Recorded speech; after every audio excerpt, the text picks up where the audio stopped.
Here we go. Live's browser. Your kind of gateway to the entire world of all things inside your Ableton projects and your computer. And it can be, when you get it going, it can be really useful for just making your workflow a little bit faster. And that's something I've tried to throw in there a little bit too as we go along. And I'm going to actually start with like a workflow thing. If you notice when you look at your browser, which you can hide and show with this little drop down arrow, or you could even do on a Mac, it's Command Option B is the shortcut. I'm not doing that with the mouse anymore. I'm just clicking these buttons here. Command Option B will get you to show and toggle the browser. That's right here. The first thing I always like to talk about, it's like, I think underused, is the search function. If you notice up here, it says search. You can go in here and type anything you want. Live will find it for you. So if I start writing like compressor in there, after my little wheel wants to spin, I don't know why that's happening. That's not supposed to go on. But you can start typing in anything, and Live will start to populate it with some devices that match that. So I have COMP and the spinning beach ball. Give that a minute. There we go. So I can go in here. So this actually says like complex bass or compute. So that might not be quite enough if I want the compressor. Being a little slow on me. It's not normally this slow. It's usually really fast, which is why I like to show this feature. But compressor and wow.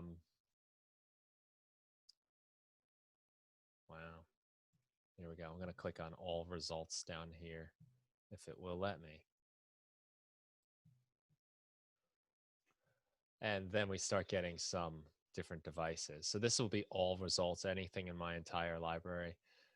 And you can see we've got compressor right there. So if I was looking to put compressor onto my track, which I do very often, I would just hit the Command F or the Control F on Windows shortcut, and that brings my cursor right into the search bar, and I can just start typing, and then compressor pops up. I just press the down arrow from there and then hit enter, and it's in my track. So if I need an EQ, say, I'll do Command F. I'll start writing EQ, and then I get my options pop right up there. Maybe I wanted the channel EQ. I'll down arrow, hit enter. So once you start typing, like I did for EQ, you can then use the down arrows and the up arrows to go through them. And then if you know what you want, suppose I wanted that particular device, which has an EQ in it, or it's a Max for Live device, it will just show up when I hit enter.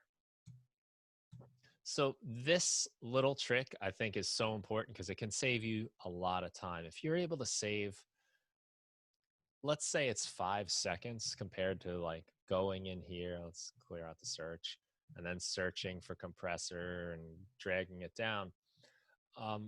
By doing just Command F and writing compressor, it pops up, down arrow, enter, and I can put it right in. If I can save 5 seconds every time I add a device to my live set, I mean, that really does add up. If you think of how many different things you add to your project and how much time you might spend searching for things inside your browser, this can add up to real time.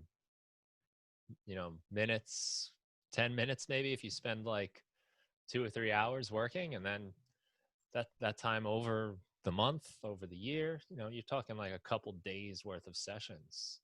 So I love that shortcut, Command F, and just start typing, and things just pop right up. Can you hear me now? Yes, sir. One thing I think I discovered the other day, you can also put in a second term. Like if you put in compressor and then a space, an ADG, you can look just at your devices. There we go. We'll do an ADG. And then our devices come. Okay, yeah.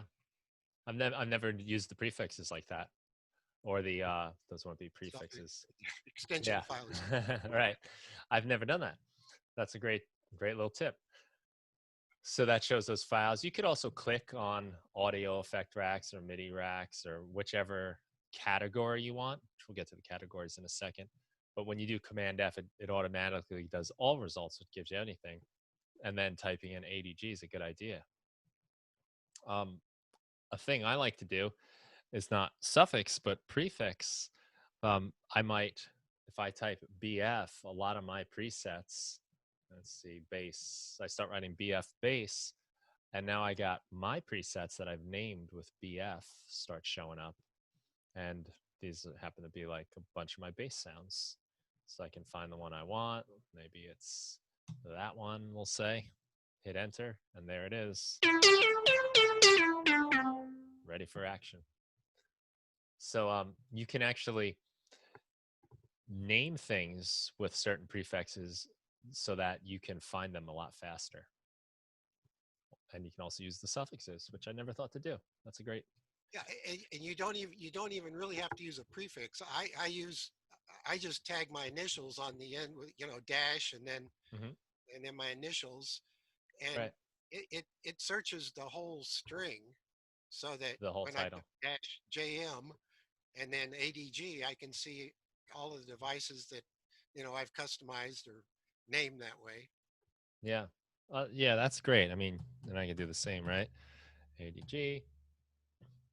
You got a whole bunch of stuff to look at, right? Yeah, or look, my point there is like you could just put in air and Right. then ADG and you'd get all your air organs. Anything that you want to search for that's in the name, it will grab them. Right. So it doesn't need to be in the beginning. It can be Right. anywhere. It doesn't have to be Yeah. anywhere specific. Yeah. It's very true. It's something you can do to organize. I think that's a great idea to put some sort of like code, whether it's your initials or something in there. I've always done it in the beginning, I guess, so I can do um, when I'm looking, they just all line up Yeah, together. Eight. yeah. If it's just natively doing an alpha sort, they're all Yeah. kind of there together for you. Yeah, but that again, that's a time saver, right? You've probably spent some time building your library up, and now you can find the things you've made real quickly within your browser. So search. If you get nothing out of this, if you haven't used search, use search. Let's see. So the browser is divided into three different categories or three different spaces. One of them is called categories, and that gives us our sounds, our drums, different categories of types of sounds and instruments and effects we can use. Sounds is basically all of your instruments inside of Ableton Live organized by type. So we've got ambient and evolving, and this could be any instrument, an instrument rack, any device that is categorized as ambient and evolving. And that goes for all of these. We've got drums, which are our drum racks. They're all in here. And we've also got our drum hits, which are divided up by the different types of drums, kick drums, for instance. And you've got all kick drums in here. I mean, more kicks than I can ever use in my whole life, I think. They're all there. So we can sort through our drums pretty easily that way. When we go to our instruments, close this up, we get all the different instruments inside Live, like analog. We can drag that onto a track, collision, whatever you want to use, an instrument rack itself or operator, you can drag those on there. And each one of these has its own categories or its own sounds, and the presets are inside there. So these are the ambient and evolving operator patches, like grow and shine. And that's just the operator. And you might notice some of these, you get a little preview there when we click on it. Maybe that's worth mentioning too. The sometimes those previews are loud. These native live presets have little previews. So that's a cool thing about the native live ones. The ones that you will save and that I save, like this one, it doesn't get a preview. That's something exclusive only to Ableton's devices. Hoping one day that that will happen for any presets you make, because that would be nice to be able to hear your own sounds. But unless it's an Ableton native device, made by Ableton. You're not going to get a preset, a preview of that. As I did that, you may have noticed I turned down this little volume knob. This is the Q mix volume that controls how loud things in the browser are going to be played back. So if you ever find them too loud, and if you don't hear anything, you just click on the blue headphone here, and then we won't get a preview. As soon as you turn that on, you get, and you can control the volume of that with this. This also controls the volume of the metronome too, which can be handy to know. Now, all of these categories, ambient, bass, booms, these are the same categories inside the sounds. And when we go into sounds, this could have any instrument. So this might have an operator, this might have a wavetable, it could be anything really. But in here we can go through them by instruments. So it's just a different way of organizing them. You might notice that some of these little icons here look like that, where they're just like one device kind of thing. And that means it's just the operator or whatever instrument it is.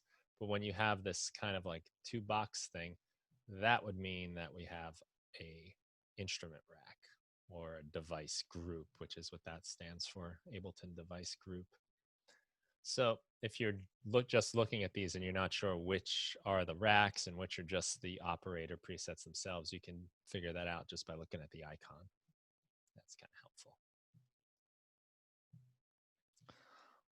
Then we move on to our audio effects, and these are kind of similar.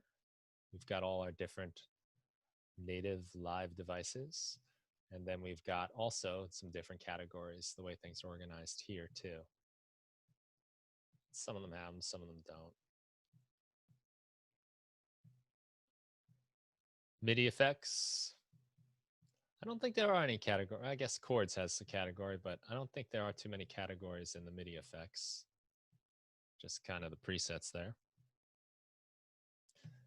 The next one is the Max for Live devices.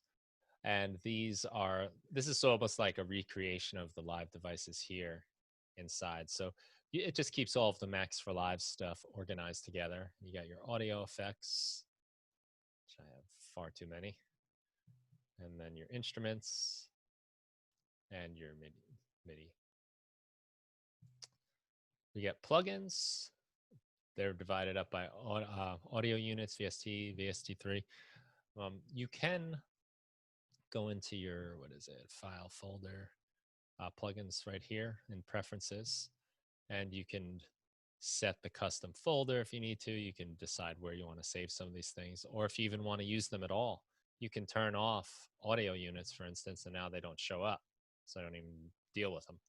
Turn them back on, and there they are.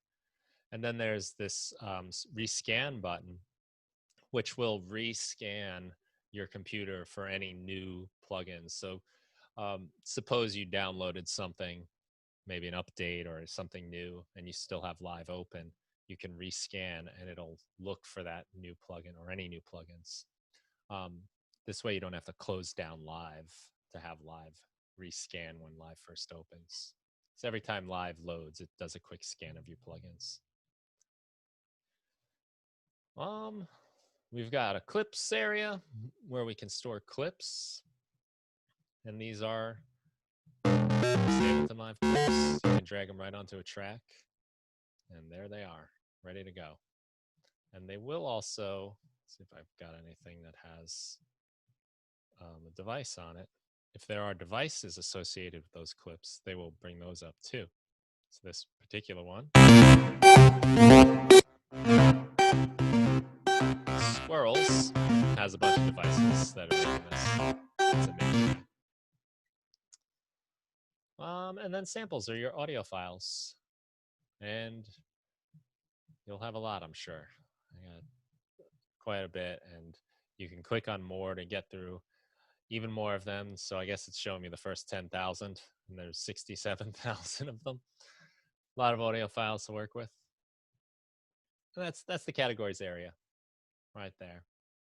That's kind of the main like default stuff that comes with Live. And then we move on to places. And your places are kind of a way that you can customize things, but it does start with three things on its own. We begin with live packs, and these are generally speaking the um, Ableton made packs. So anything you download off of Ableton's site will go here. They get automatically installed.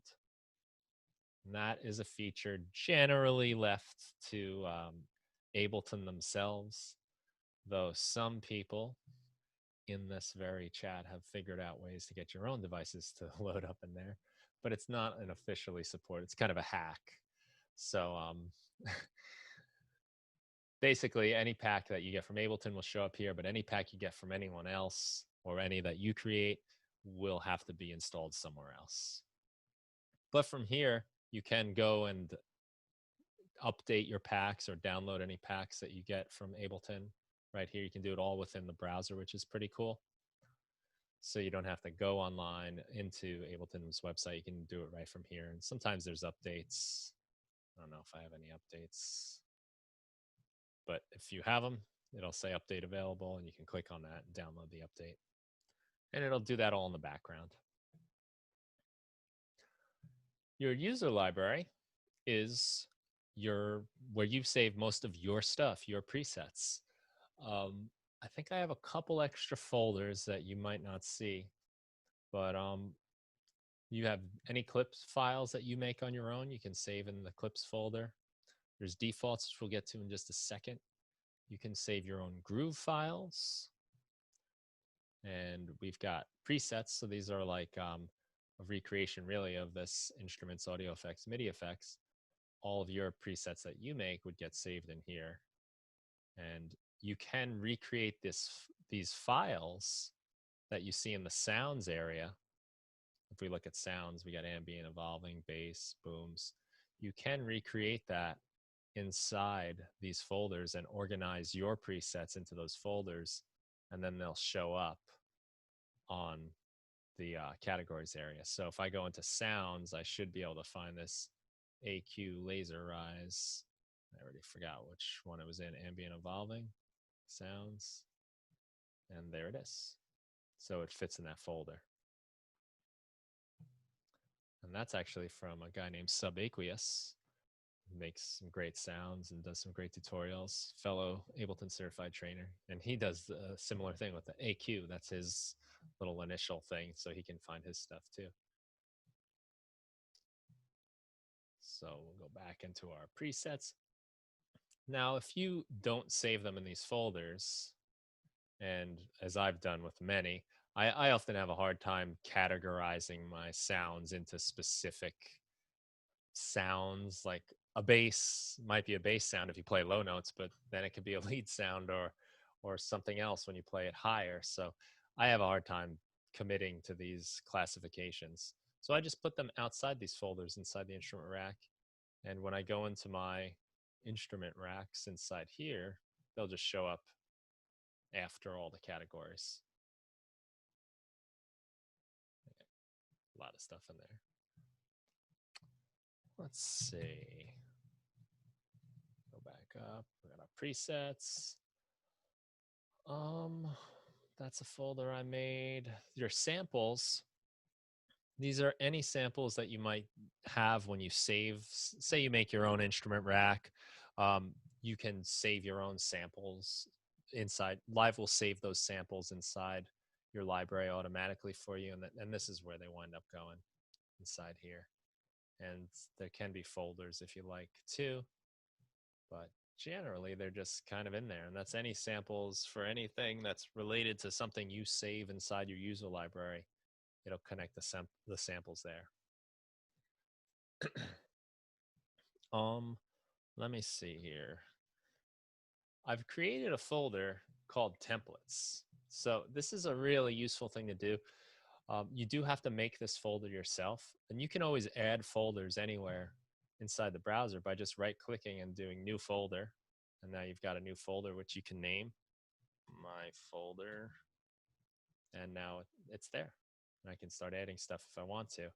I'm going to delete that very similarly by right-clicking on it and just deleting, and I'll say, do I want to? I'm going to move it to the trash, and it's gone.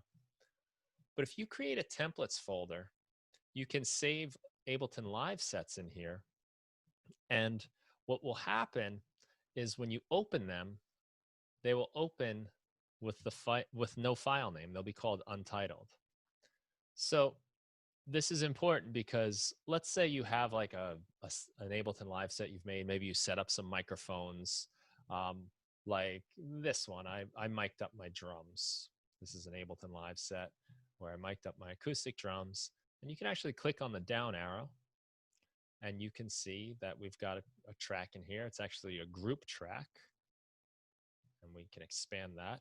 And we can see what's inside there. We've got 3 different tracks. And if there were any clips, we would be able to see those in there too. Now, I can double click on that and we can, I don't mind if we don't save this. And this will open my acoustic drum session where I've got a group, as we saw here. And I've got my kick drum mic, my track with a kick drum for the snare and the overheads, and it's got all the different effects I've put on to make my drums sound somewhat decent. And it's even got the routing that I use. So my kick is input 5, 6 is the snare, and 7 and 8 are the overheads, and they're all set up ready to go. So all I really need to do is record, enable these, and I've got drums ready to record. Real simple. Now, let's suppose I'm working on this, right? And I want to save it. The nice thing about having it in your templates folder is that it makes it an untitled project. So when I click save, let's say I change some things around. I decide I'm not going to use the snare drum tonight, and I hit save real fast. I don't want to overwrite my template.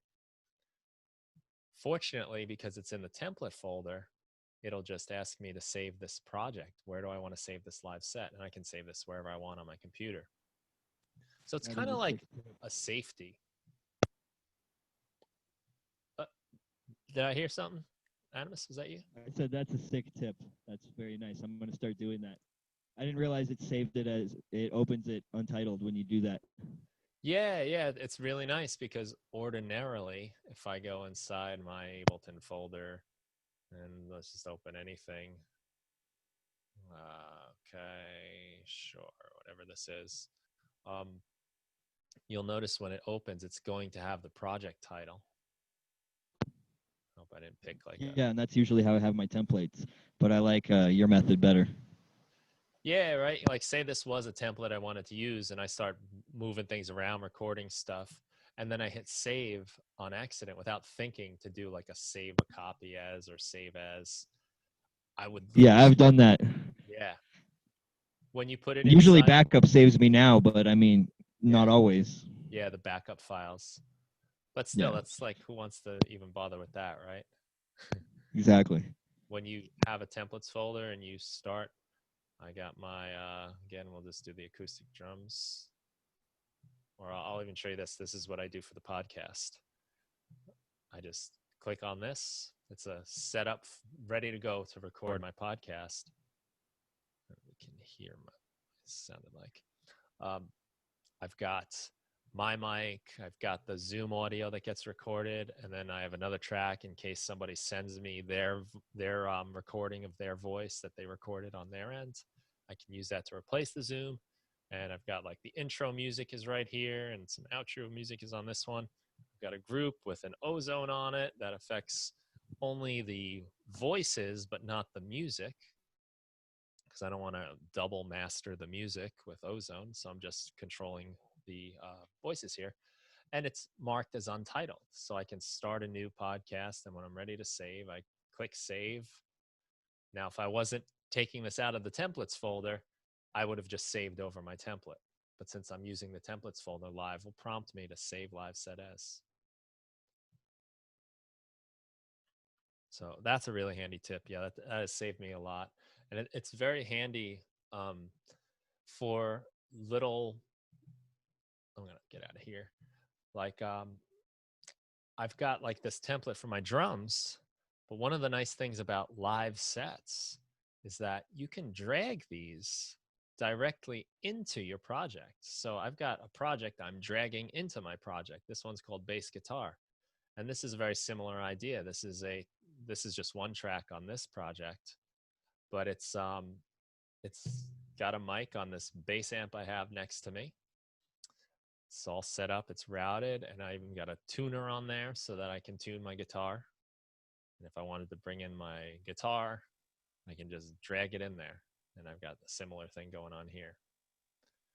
And a couple others. I have something that I control a Nintendo Entertainment System with. And it's a little bit of a complicated setup, but I can just drag it in this project and it will show up after a few seconds of beach ball. And it's got an audio track, and then it's got these MIDI tracks with these devices on it. It's all ready to go. And again, everything is still untitled. I had this little part actually as like a tip for later, but the fact that you can drag live sets into a currently open live set is really handy. Let's just say I was doing something the other day. What day would that be? The first flight was this. And I was fooling around with some vocals. I can go into this live set and maybe I liked the vocal chain I had on there. You know, all the effects I put in. I can just drag this single track in here and it's got my vocal mic with these fun effects on it. And it's ready to go. It even has the audio I've recorded. So in this case, I'd probably just delete that. And now I'm good to go to record these vocals just in the same way I had it before. Yeah, I found I've had to use that method for troubleshooting for a couple things. Oh, yeah? Like I've got a bridge plugin for 32-bit software, and the plugins don't save right. But if I save them as like a set, and then I drag that in the way you just described, then it saves whatever settings I had on the racks. Okay. And then also for restoring sets, sometimes I'll have a set that crashes, and every time I try to open it, it refuses to open. But then I can drag it into a new set and then like save it that way, which you don't get what was on the master channel, but you get everything else. And you don't get the return tracks either, I don't think, when you do that. Yeah, you don't get, there's a couple things you won't get. You won't get the master, you won't get the returns, you won't get MIDI mapping. Yeah. But that's But I actually. don't usually use return tracks or master effects anyways on most projects, so it's not that big of a problem. But it has saved a couple projects by using that method. Well, you know, I've had that in the past where for whatever reason a project won't open or it just keeps crashing live. I mean, who knows why that stuff happens, but I've never thought to do it like that. That's pretty clever. You might be able to resurrect it. Good tip. So connection between that's happened to me on occasion, and more often than not, there's a Max device involved in. Oh yeah. That, but just for what it's worth. Right. Well, I guess Max for Live devices can be made by anyone in any way. So maybe if the coding and whatever is not that solid, it might cause issues. Yeah, I find that or a third-party plugin. Yeah, the frustrating thing is it's not really consistent. Like sometimes you'll open it once or twice and it crashes, and then you'll try again later on, and it comes in. And I'm not quite sure if there's something hanging around, and you need to really completely exit Ableton and make sure it's down completely, or if you start it too quickly, there's something that doesn't get reset correctly. But yeah, part of the frustration is that it doesn't seem it's hard to troubleshoot those kind of things. Yeah, I hear you. Yeah, when I play live, I actually try to avoid any third-party plugins as much as possible.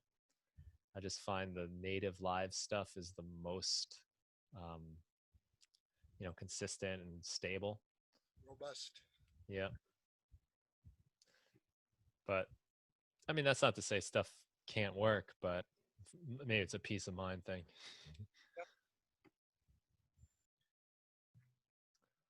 Okay, so let's see what else. We've got the templates. That's a good one. I'm going to go now to the next one, which you'll all have, which is called the current projects. And this is the current project you're working on. This is basically whatever the file folder you have open. I don't have one right now because I didn't save anything yet, but I am, I guess, referencing some samples, which I guess I deleted before. But this will, if I open a project, let's see, we'll go into just anything here. Maybe I'll just open the one I had open a second ago. We're not going to need to save that. But just to show you what the current project is, because it's handy. It's a nice, quick reference to whatever's going on in your file. So this will load up. And now I click on current projects, and I can see all the backup files. I can see any presets, any samples I recorded, any samples I've frozen or reversed. And also I got the live set itself. So it's just handy. So if you need like quick access to whatever project you're currently working on, it'll be in the current project folder right there in your places. And everything else here is all customizable. These are things I've added myself. And all you need to do to add things is just go to this add folder, and then you get to go anywhere on your computer and add a folder. So maybe I want my movie folder for some reason in there. And then we can go down there, and there's my movie folder. Can't see anything in it yet. There it is. And got all my movie files, and it's right there. And if I decide I don't need that anymore, I don't want it there, I can just right click and remove it from the sidebar. I can also show it in Finder if I'm like, what is this thing? Where is that? I can do show in Finder, and it'll bring me there. And rename, I believe, will allow you to rename it inside your places, but not rename it in your Finder, which could be handy, I guess, if you want to. I've never really tried to do that because I think it might confuse me a little, but I guess if I wanted to call this something else, I could rename it, and that's fine. And then we can just remove from sidebar, and now it's no longer there, and clean things up that way. One of my favorite places that I have is this Dropbox one. I've got a folder in my Dropbox called Dropbox Ideas. And basically, anytime I'm around, I've usually got my phone on me. If I hear a cool sound, I'll record it on my phone, usually like with voice memo or just any app really that has an export to Dropbox function. Most of them do, where you can export your files, your audio files, right to Dropbox. So I export them right to my Dropbox Ideas folder. And then when I go to my computer by then, it will be here. And I've got all these weird sounds. I heard an owl recently, which I'm probably going to be one of the next packs I do, is this owl, wherever he is. There he is. I don't know how well you guys can hear that. He's a little quiet. I was in Blarney Castle in Ireland last summer, and there was about 1 billion birds hanging out, going crazy in this tree, and it just sounded so cool. I wanted to record them, and did it on the phone, exported it to Dropbox Ideas, and here it is. It's ready to go. So it's I just find it so useful that I can just record things and then just have it be in live when I get to the computer. And like, you know, I have like a samples folder where I got a bunch of samples, many of which will probably never get used. My desktop, which I've been trying to keep clean lately, so it's not really that important, but downloads can be important. Maybe like your music library if you want to sample things. So it's up to you what you want to put there, but it's nice to have like quick access to certain things. And you can just do that by clicking add folder, and you can delete them as easy as you put them in there. So when you remove them from here, you're not removing them from your computer. You're just taking them out of your places. These are just shortcuts, really. And let's see, speaking of shortcuts, are the collections. So the collections, which you might, if you don't have them yet, you might have to click this edit button and enable them. And you can do this for a lot of things. You can take away like your sounds and your drums if you want. And then your sounds and your drums don't show up anymore. But that would be crazy for me, at least. You can enable these, and you can name them whatever you want. They're, by default, they're just named the color, red, orange, yellow. But these are just tags, really, that you can put on any sound, anything really inside your browser. I've set up a couple categories, and you can make them whatever you want, really. I've got one called hardware, and this is all stuff that's like plugged into my audio interface or my hardware somewhere. Got this Prophet 6 right here. Just turned it on. And I've got a hardware device I made, which I can just drag into this session. And all this is a an instrument rack with the external audio device sending MIDI to my Prophet and then receiving audio from where the Prophet is plugged in on my interface, and it's got some effects on it. And now I'm playing the Prophet with the push.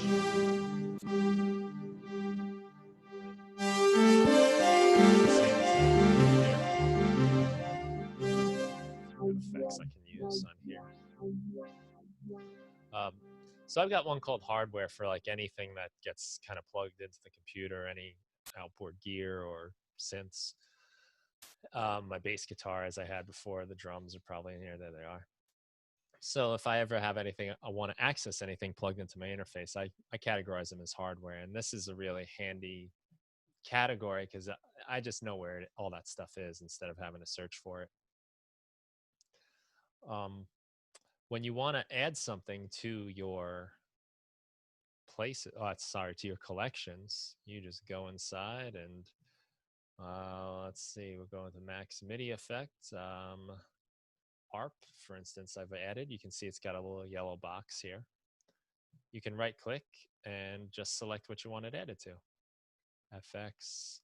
I've got one called Try Me / Field Recordings. And Try Me is really like stuff I come across that I want to make sure I use. So it's sort of like for a rainy day kind of thing.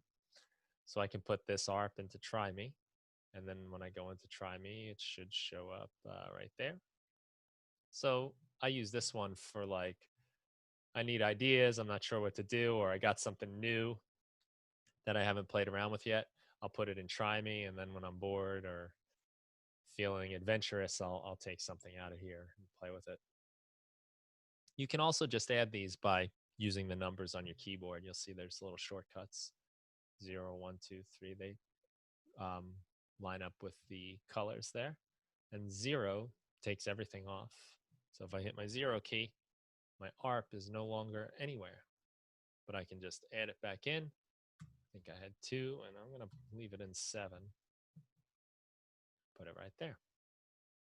So as you can see, also, you can have devices in multiple categories, if you like. Some of these are in there. There's probably a million different ways you can set up your collections. I kind of just settled on FX, synth, drums. I made one for video stuff. These are a lot of Max for Live devices that use video in some way. But I'm sure, I don't know, do you guys use collections at all? You have any interesting uses for it? Any cool tags or anything? Okay. Joe? Yeah, I have mine just set up pretty straightforward, synths, and I like some of the MIDI tools and Hmm. drum plugins. Yeah, Yeah. ARP. Yeah, I mean, I think that's a good way to, that's how a lot of mine are too. Yeah. Just like favorites, because it can be a lot when you go in sounds and you're like, all right, what do I got here? Oh boy, it's overwhelming. So I use it as a way to just narrow things down a little bit. I mean, these are by no means all of my favorites, but it's a few. Same thing with the drums. That to me is a lot easier than this. It's just so much. So these are handy. If you don't have them already, just click edit and then you can add by clicking the check boxes. If you need to rename them, right click, rename, or Command or Control R. That's a really good shortcut to know in general, Command or Control R, because everything in Live that has a name you can rename by hitting Command R or Control R. I can rename this clip, I can rename this track, I can rename this compressor. So it's just handy. It's a good one to like kind of keep fresh in your mind. How are we feeling so far? Yeah, so far so good. Okay. I noticed that Animus, you put that link to your page, how to organize Live like a boss, the browser, the user library like a boss, and that's something to definitely worth checking out. If you guys haven't seen his page on this yet, it's very advanced. Some cool stuff you can do. I don't know if you have Did any. you see the part 2 on that? I did, and I haven't gone into it yet though. So, because you were saying it's difficult to organize all your stuff into the given categories. I find the same thing. So I just got fed up with it and made my own categories. Okay, so you figured out a Still way use to. those built-in ones, but then I have more categories I can use, particularly for audio effect rack types. Right. So like I have a category for analysis now, and like channel strip, console and saturation, a bunch of different stuff Were that you like suits specifically. it looked like you were getting into like some kind of I could actually just show this on the screen here. Because it is it's definitely, if you want to I'm kind of just going over like basic standard use stuff, but you've really like kind of like gone in a little bit deeper. But I think what I saw, maybe it was part 2 I was looking at then. It looked like some sort of like coding or text files you were editing. Yeah, that's part 2. That's part 2. So that's like, Yeah. if you really want to go nuts. Yeah, you don't really need to know coding or anything. You just kind of look at it and see the way they do it and kind of mimic it, but with your own categories instead, basically. Yeah. And make sure to save a backup and stuff like that. Right. That's how I do a lot of things. Look at how other people do it and mimic. So this is talking about adding new categories to that. The new thing with collections. Can you extend the list of collections? Customize that. Sorry, I didn't quite hear that. I think he was asking. So you've like given yourself new sound categories. I think he was Sounds asking. I actually use all the same ones, the built-in ones, because I already organized like thousands and thousands of presets, so I didn't want to change them. So the only thing I did there was I took out booms because I don't find any use for it. I was I thought he was talking about adding new categories, but he was just talking about adding subcategories. Correct? Yeah. Subcategories, exactly. Yes. Yeah. Okay, so there's any way to, for example, add a different, well, to extend the collections area or even the categories area. So you could have like 10 collections instead of the 7, maybe. Oh, I wish. I have no idea. Yeah, I don't know. There might be someone, maybe, I don't know if that's a Max for Live job even, but um, I have like at times sort of wished for that, but then I kind of remembered the point of the collections, which is to sort of narrow your focus. Yeah. So I don't know. It's an interesting number though, 7, that they chose. Don't know why. Let's see. Was there a button to add an additional collection? I don't see it up there. So when you hover over here, it's where it says collections, you see that edit button that pops up? Oh, okay. That's where you would add it. Yeah, you can add and take them away with these check boxes. Okay. And but categories doesn't have the same ability, right? Well, you can remove them. You can take But away. not add. Right. So that's why Animus was saying you're adding a subcategory. Yes, exactly. Okay. Yeah, so that you can have more of these, and when you go inside your instruments, say under your loud motorcycle going by. You can have, I guess, just more of these. Really, it's pretty nicely documented. I don't know if you guys have seen his page Perform module, but No, I had not. it's great. I will say that myself. Some really helpful tips and tricks. And oh, look at this! You made it. This is cool, man. Looking good. That's my site redesign. So there's a little handy link to every blog post, basically. Yeah, yeah. Nice. Ableton's Gate. Yeah, this And is that's nice. performmodule.com, is that right? Yep. Okay, good. I'll Only have to one dig M. around in there. Yep. And he's been, like I said, he's been on the podcast. He's got some interesting knowledge and wisdom to share. I definitely enjoy talking to him. That's good great. times, man. Heck yeah. All righty. I did figure we might as well mention hot swapping. That's this little tiny circle button. So when you click on that, Which one is that? this little one that just turned into a red X or an orange X, you might say. I'm sorry, I didn't see that. Where is it? It's I'm down by the compressor over here. I'll wave my. Oh, okay. And right next to the save icon is the hot swap icon. And the hot swap icon allows you to just quickly switch out presets of a device. So I've got the compressor here. I clicked on hot swap, and it brings me right into the compressor. And then I got all the different presets. So you can choose a different compressor.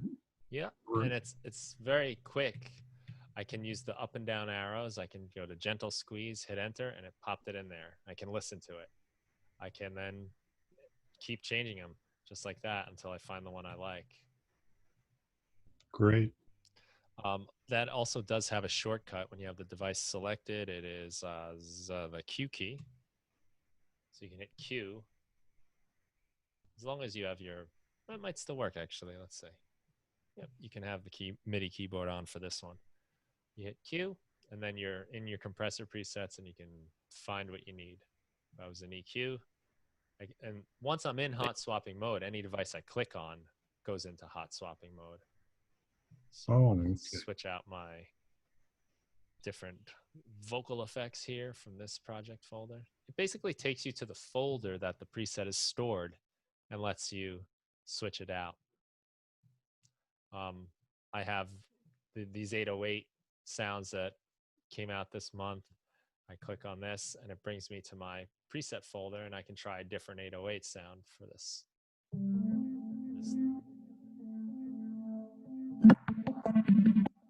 Just change it in real time. And I find like that workflow a little faster than like clicking on them and bringing it down, or double clicking. Just the down arrow and hitting enter, or the up arrow hitting enter. switches. And then don't have to do that. You just hit Q and it goes away.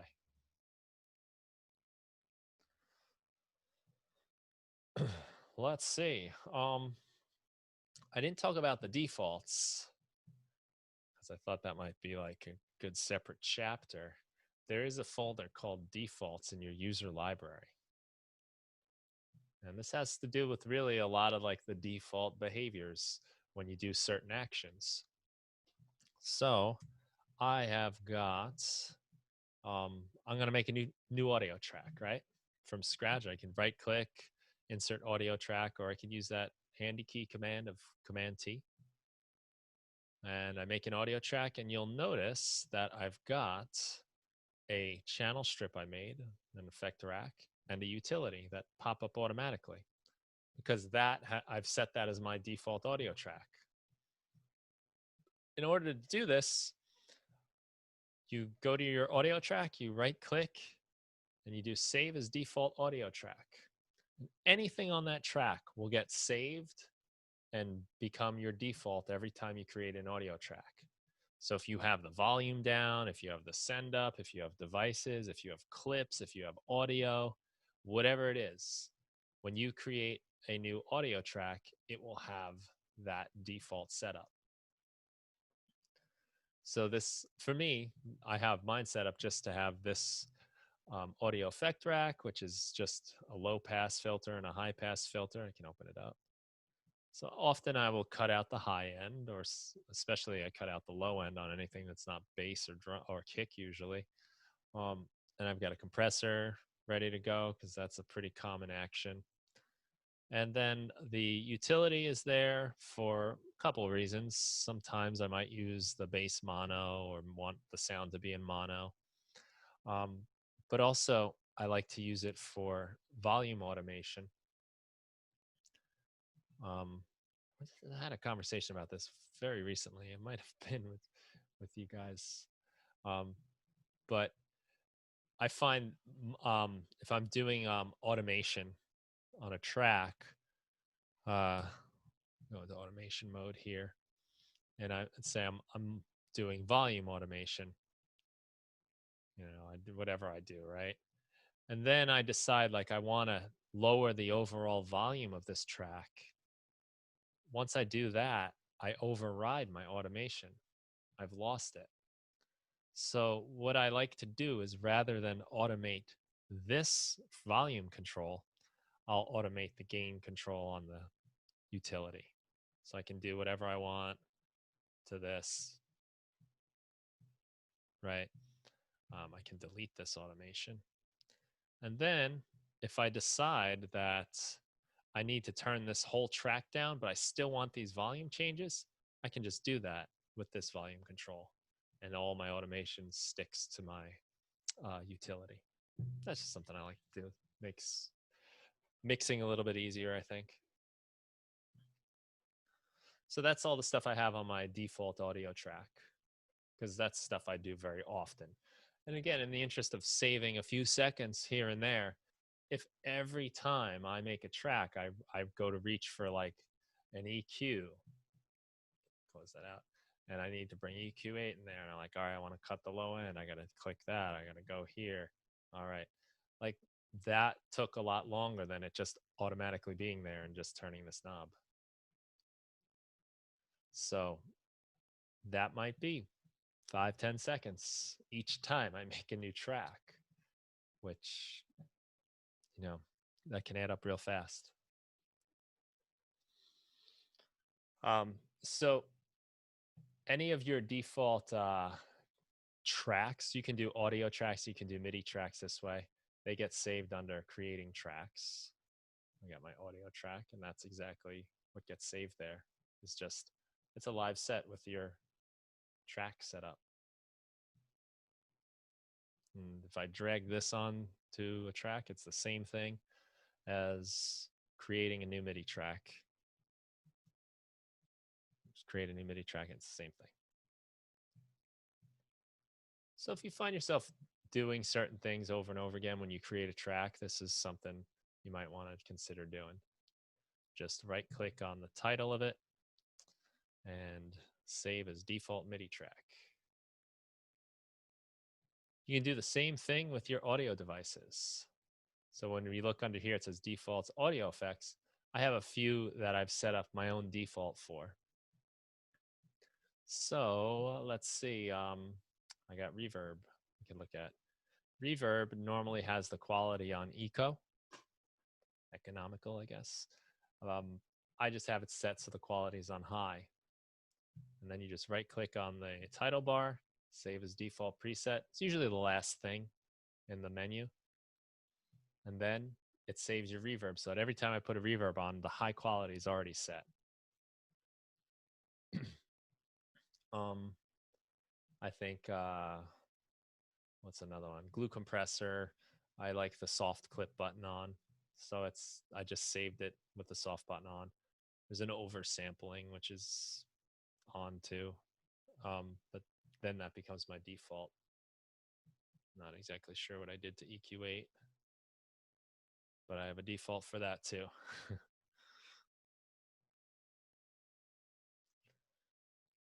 So that can be for audio tracks. That can be for MIDI tracks. I don't think I have any MIDI. It doesn't look like I do.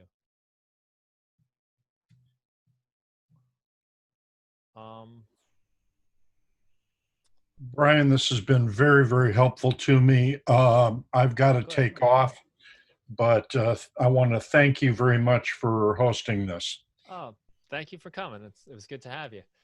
And, I'll look forward to future ones. Very good. There will be a recording of this posted so you can see whatever else we talk about afterwards. Okay, very good. Thank you so much. Thank you. Thanks for coming along. Have a great night. All right. Let us see. So creating tracks, audio to MIDI is when you are converting any of these, like let's see, what do I have audio? Let's try this. This is a vocal. I don't know how good this is going to sound, but I can convert this to, we will say, a new melody track. Since it's a vocal, it's only one, it's only monophonic, one note at a time. So I'll click that and it's going to do its best to guess which notes that I was doing my best to sing. So I imagine there's going to be some interesting information. But this will be the piano, I believe. Well, it looks like I might have.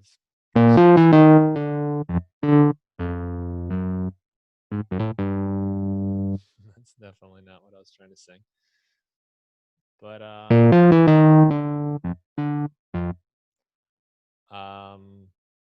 I guess that's the default. I can always change that though. I can grab, let's see, what is like this haze keys. This one I like quite a bit. I can take that and then I can go into my user library, melody to MIDI. We'll put that here. Haze keys. So now if I do this again, I should get my other instrument, this haze keys. So you can customize it to be whatever you want. There it is. So now we've got the same thing, but now on the instrument I wanted it to use instead of just that random audio to MIDI thing it had. I think I have this on the harmony too.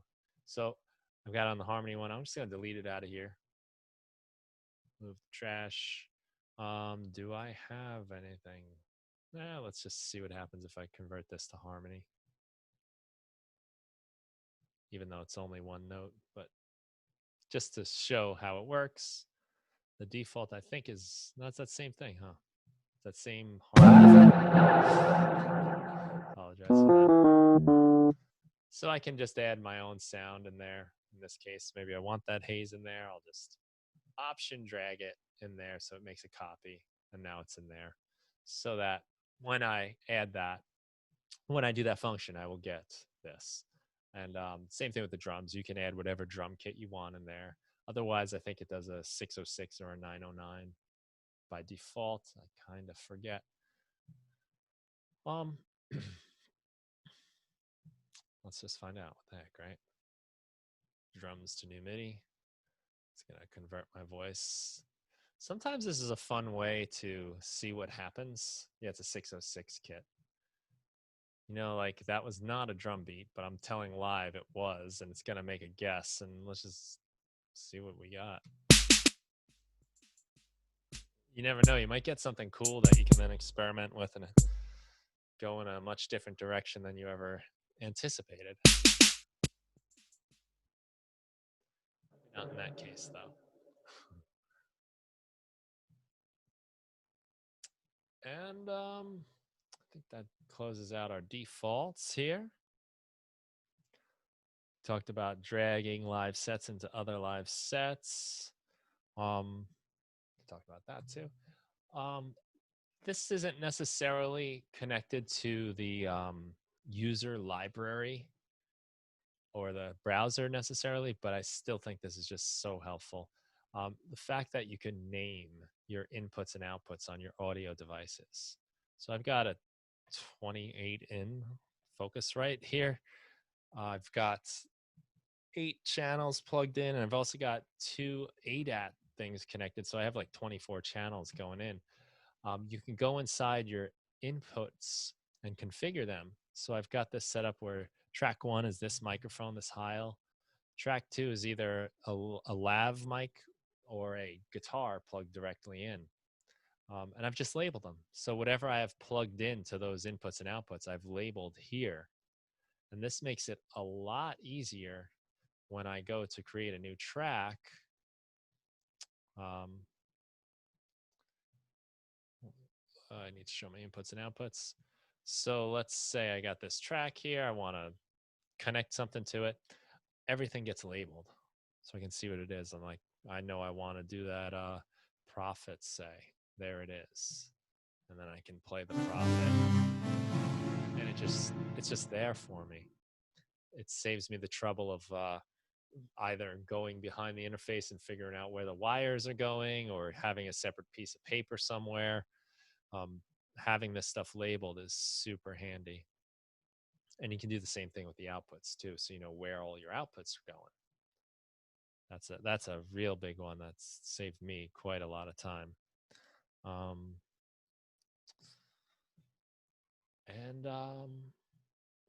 That actually is the end of my notes here. That's everything I got.